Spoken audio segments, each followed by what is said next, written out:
भैया पैखाना घोटाला किसने किया तो सबसे पहले नाम आता है भारतीय जनता पार्टी का, बीजेपी का। किसकी पार्टी के मुख्यमंत्री खड़े होकर वहां रो रहे थे विधानसभा में तो नाम आता है योगी आदित्यनाथ का। और काय बात के योगी? साधु बाबा सारे काम करेंगे, मंदिर में घंटी भी बजाएंगे और वहां पर संसद में भी बैठेंगे, है सारे काम ये। जिसको टोटी चोर बता रही है ना, जब उत्तर प्रदेश में पानी की कमी थी ना, पानी नहीं था लोगों के घर में, तब लोगों के घर घर में जाके टोटी लगवाने का उसने काम किया है। और सुन लीजिए, जो आप ये कह रही ना जनता को झूठे जुमले देने का काम अखिलेश यादव ने नहीं किया, उन्होंने बच्चियों के हाथ में लैपटॉप थमाने का काम किया।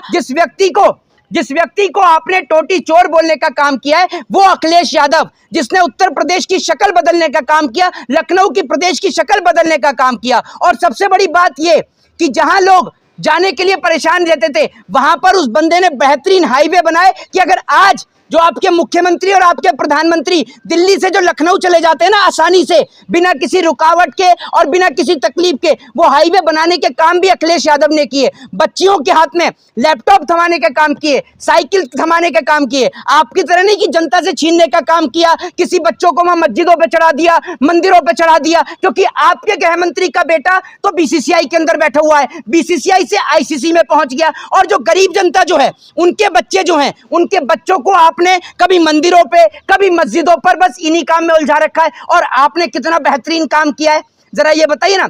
आपने तो ये काम किया कि आपने एक के साथ एक दारू फ्री कर दी। आप अखिलेश यादव की तुलना, आपके बच्चे, अखिलेश यादव ने तो वो किया कि अगर उनके बच्चे हाई प्रोफाइल और अगर अच्छे स्कूल में पढ़ रहे हैं तो उन्होंने प्रदेश के बच्चों को भी पढ़ाने का काम किया। और आपने मंदिर मस्जिद और धर्म के नाम पर लोगों को लड़ाकर सिर्फ आपने सत्ता हासिल करी। आपने तो इतने बड़े बड़े घोटाले किए। आपकी सरकार, अगर एक शब्द में पूछा जाए रैपिड फायर राउंड में कि भैया पैखाना घोटाला किसने किया तो सबसे पहले नाम आता है भारतीय जनता पार्टी का, बीजेपी का। किसकी पार्टी के मुख्यमंत्री खड़े होकर वहां रो रहे थे विधानसभा में तो नाम आता है योगी आदित्यनाथ का। और काय बात के योगी? साधु बाबा सारे काम करेंगे, मंदिर में घंटी भी बजाएंगे और वहां पर संसद में भी बैठेंगे, है सारे काम ये करेंगे। हिंदू राष्ट्र में तो यही चलेगा ना सर।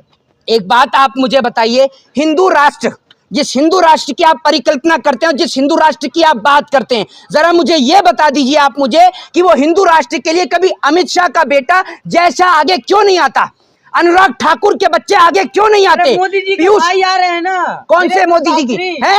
मोदी जी के भाई तो मोदी जी के जो अपने सगे भाई है वो आ रहे हैं क्या?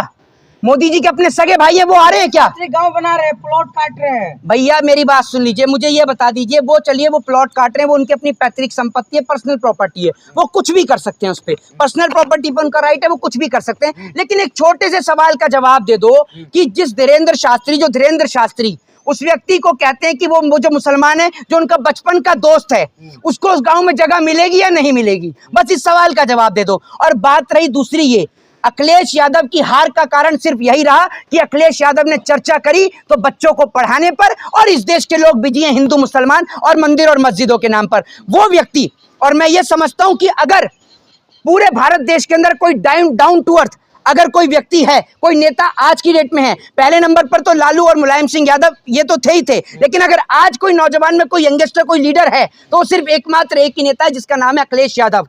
हर एक व्यक्ति से एक, और जहां मध्य प्रदेश के मुख्यमंत्री वहां पर कॉन्क्लेव में बोलते हैं कि हमारे यहाँ पर, मध्य प्रदेश के राजस्थान के जो मुख्यमंत्री जो बोलते हैं कि हमारे यहाँ पर तो विकलांग के लिए जगह ही नहीं है।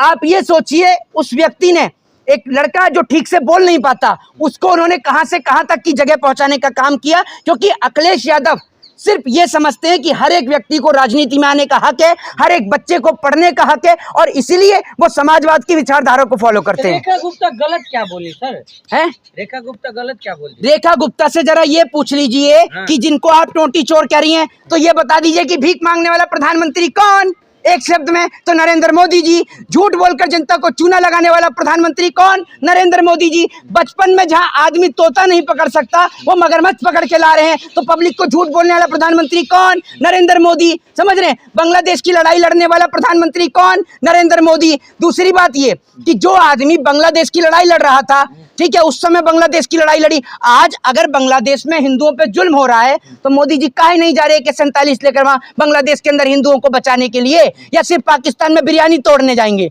हैं और बांग्लादेश में शेख हसीना के शपथ ग्रहण में ही जाएंगे? ये तो मुझे बता दीजिए। तो सबसे ज्यादा झूठ बोलने वाला प्रधानमंत्री कौन? मुझे आप बताइए एक शब्द में, रैपिड फायर में। बताइए।